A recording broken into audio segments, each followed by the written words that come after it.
నమ్మకం అమ్మ లాంటిది. మా మీద మీ నమ్మకం మిమ్మల్ని తప్పకుండా అమ్మని చేస్తుంది.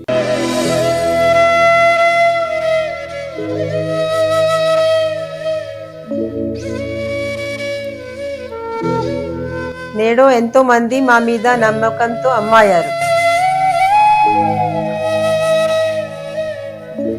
మీకోసం అమ్మతనం ఎదురు చూస్తుంది.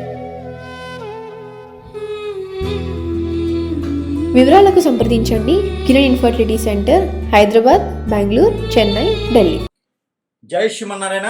నేను మీ ఐకాన్ ఆస్ట్రాలజర్ గట్టుపల్లి సురేష్ బాబు.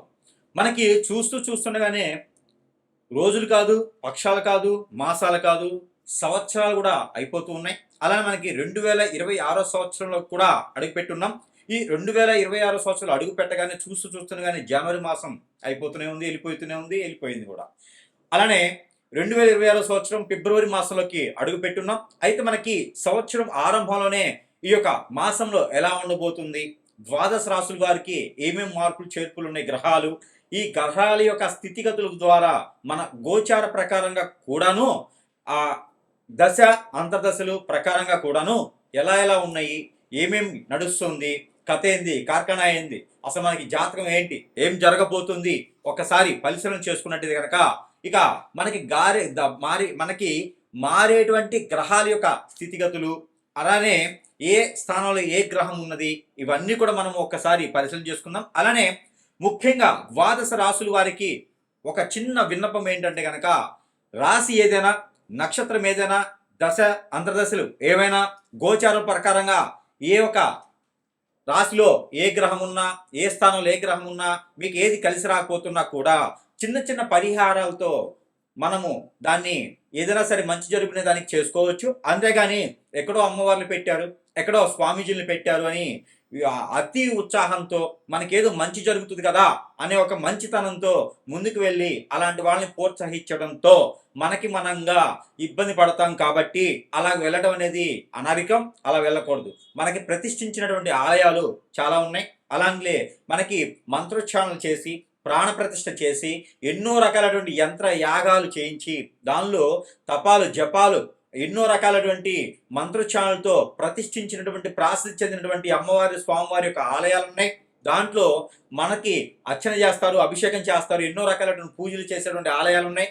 కాబట్టి అలాంటి ప్రాసిద్ధి చెందినటువంటి ఆలయాల్లోకి వెళ్ళి దర్శనం చేసుకుంటే కూడాను మనకి ఎన్నో రకాలైనటువంటి సానుకూల వాతావరణం, ఎన్నో రకాలైనటువంటి పాపకర్మలు, ఎన్నో రకాలైనటువంటి చెడు దృష్టిలు కూడా తొలగిపోయేసి ప్రశాంతమైనటువంటి వాతావరణం లభ్యపడుతుంది. కాబట్టి నేనే స్వామివారిని అనుకునే గురువుల్ని నమ్మొద్దు, నేనే స్వామీజీని తీసుకొచ్చానన్న, రోజుకో రకమైనటువంటి కొత్త అమ్మవారు సృష్టి చేసిన అలాంటి వాళ్ళని నమ్మి మనం పోవడం వలన, బోగస్ మాటలను పోవడం వల్ల మనం నష్టపోయేదానికి ఉంది. కాబట్టి తస్మా జాగ్రత్త అందరితోనూ. ఇది కలియుగం. ఈ కలియుగంలో ఇలాంటి సంవత్సరాల్లో మనకి దేవాది దేవుడు మనకు ఉన్నారు. కాబట్టి అలాంటి ప్రాసిద్ధి చెందినటువంటి ఆలయాలకు వెళ్ళండి, దర్శనం చేసుకోండి.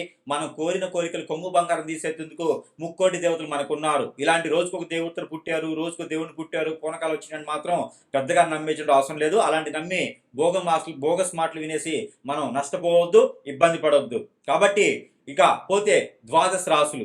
ఇక ఈ ద్వాదశ రాశుల్లో ఏ రాశి వారికి ఎలా ఉండబోతుంది ఫిబ్రవరి మాసం 2020 సంవత్సరంలో ఒక్కసారి పరిశీలన చేసుకున్నట్టయితే కనుక, అలానే ద్వాదశ రాశుల్లో ఒకటి వృశ్చిక రాశి. ఈ వృశ్చిక రాశి వారికి ఫిబ్రవరి మాసం 2026 సంవత్సరం ఎలా ఉండబోతుందంటే కనుక, ఇప్పటివరకు మీకు మీద ఉన్నటువంటి నరదిష్టి, నరఘోష, శత్రుభయం, శత్రుపీడ, అలానే మీరు అనుకున్న పని ముందుకు వెళ్లకుండా ఎంతో మంది మిమ్మల్ని వేధిస్తూ, అల్లాడిస్తూ, మిమ్మల్ని టార్చర్ పెడుతూ, ఇబ్బంది పెడుతూ ఉన్నారా, మీ యొక్క మంచితనానికి, మీ యొక్క చేయూతనిచ్చేటువంటిది తనానికి, మీ యొక్క మంచితనానికి, మీ యొక్క గుణానికి, మీ యొక్క ఏదైతే ఉందో ఆలోచన విధానానికి మీ అందరూ కూడా అష్టదిబ్బంది వేసుకున్నారా, అవన్నీ కూడా పటాపంచలే వేసి ఈ యొక్క ఫిబ్రవరి మాసం 15వ తారీఖు తర్వాత మీకు ఏదైతే రవి భగవానుడు మారిన తర్వాత, ఈ రవి భగవానుడు మకర రాశి నుంచి మీకు కుంభరాశిలోకి ఎంటర్ అవగానే మీకు మంచి సానుకూల వాతావరణం లభ్యపడుతూ ఉంది. అలానే ఈ యొక్క మకర రాశిలో నుంచి కుంభరాశిలోకి రవి భగవానుడు రావడంతో మీకు అనేక రకాల ఉపాధి అవకాశాలు కూడా లభ్యపడతా ఉన్నాయి. మీరు అనుకున్నటువంటి స్థానంలో, అనుకున్నటువంటి స్థానానికి వెళ్ళేలాగా మీకు సానుకూల వాతావరణం లభ్యపడతా ఉంది. మీరు ఏదైతే అనుకున్నారో, వ్యాపారం కావచ్చు, వృత్తి కావచ్చు, మీరు అంటే ఇండస్ట్రీ స్టార్ట్ చేయడం కావచ్చు,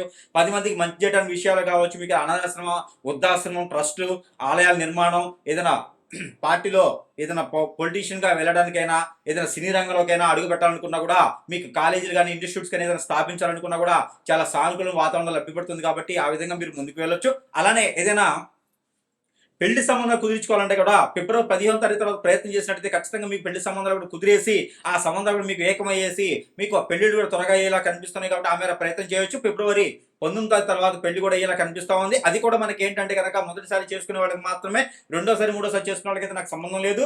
అలానే కనుక మీకు ఇంకా ఏదైనా హిప్నాటిజం, బ్లాక్ మ్యాజిక్, వశీకరణం, చాతబడి, బాగన్ముఖి, భానుమతి, యక్షిని, అలానే ఇంకేదైనా స్పిరిట్ లాంటి ప్రేయర్స్ కానీ మీకు ముందు పెట్టడం, ముందు కానీ జరుగుతూ ఉన్నాయి. ఈ కలియుగంలో కనుక మనకి జాతక ప్రకారంగా కొన్ని కనిపిస్తూ ఉన్నాయి. అలానే మీకు జాతక ప్రకారంగా రుచికి రాసే వారికి కొన్ని కనిపిస్తున్నాయి. కాబట్టి మీకు ఏదైనా చెడు క్రియలు మనతో పాటు మంచిగా ఉండే వాళ్ళు చేయిస్తే కూడా అవన్నీ కూడా మనకి అష్టదిబ్బందిగా ఏర్పడేసి మనం అనుకున్న కార్యక్రమాలు ముందుకు వెళ్ళవు.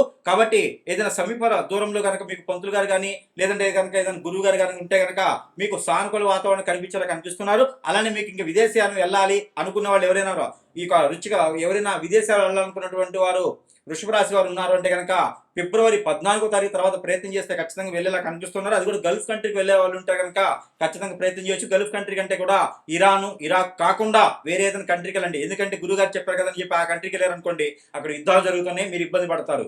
అక్కడ వాళ్ళు అక్కడ రాలేక అల్లాడిపోతున్నారు. కాబట్టి మీరు వెళ్ళి అక్కడ ఏం చేస్తారు? కాబట్టి దాంతోపాటు కనుక ఈ యొక్క వృషభ రాశి వారు చదువుకునేందుకు వెళ్ళేవాళ్ళు కానీ, ఇక జాబ్ పరకంగా వెళ్ళేవాళ్ళు కానీ ఉంటే ప్రయత్నం చేయొచ్చు. అలానే ఎక్స్పోర్ట్ ఇంపోర్ట్ రంగాలు కూడా చాలా బాగుంటుంది. మార్కెటింగ్, బ్యాంకింగ్ రంగాలు కూడా చాలా బాగుంటుంది. అలానే మ్యూచువల్స్ కానివ్వండి, షేర్స్ లో కానీ ఇన్వెస్ట్ చేయడం చాలా బాగానే ఉంటుంది. ఈ ఫిబ్రవరి మాసం 2వ తారీఖు తర్వాత మీరు ఏదన్నా షేర్స్ లో కానీ మ్యూచువల్స్ కానీ ఇన్వెస్ట్ చేయొచ్చు. రియల్ ఎస్టేట్ రంగాల్లో కూడా మీకు బాగానే ఉంటుంది. కానీ పార్ట్నర్షిప్ వ్యాపారాలు అయితే మీకు చాలా అనుకూలంగా అయితే లేవని చెప్పొచ్చు. ఇక భార్యాభర్తల మధ్య గొడవలు ఏమైనా ఉంటే కనుక అవి సానుకూల పడేలాగా మూడో వ్యక్తి చేరకుండా మీకు మీరే మాట్లాడుకోవచ్చు. ఇక అన్ని రకాల సమస్యలు కూడా మీకు తొలగిపోయేలాగైతే పరిష్కార మార్గాలు చూపిస్తూ పడుతుంది. కాబట్టి ఎవరు కూడా మీ పర్సనల్ సంబంధించిన విషయాలు ఎవరికి షేర్ చేయకుండా ఉన్నంత వరకు కూడా మీకు అన్ని రకాల సానుకూల వాతావరణం ఉంటుంది. ఇంకొకరికి సహాయం చేసేటప్పుడు కానీ మీ పర్సనల్ విషయాలు షేర్ చేయకుండా వాళ్ళకి ఏ సహాయం కూడా చేయాలి.